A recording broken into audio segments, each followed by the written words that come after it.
सब धरती कागज करू, लेखन सब बनराय, सात समुद्र को मसी करू, गुरु गुण लिख न जाए।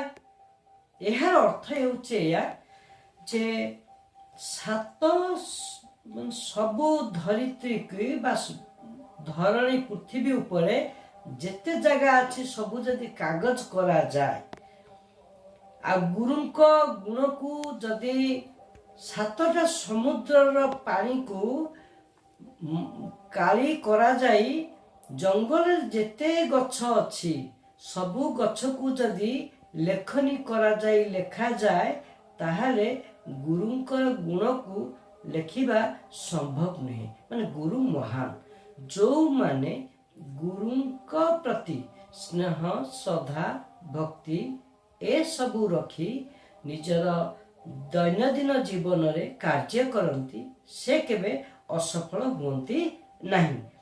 तेणु आमको एया ही करने को पड़िबो जे गुरु महान, तांकर गुण महान, तांकर गुण को जदि सात समुद्र काली की लेखा जाए ये पृथ्वी उपरे ताहले मध्य गुरुंकर गुण लेखिबा संभव नहीं।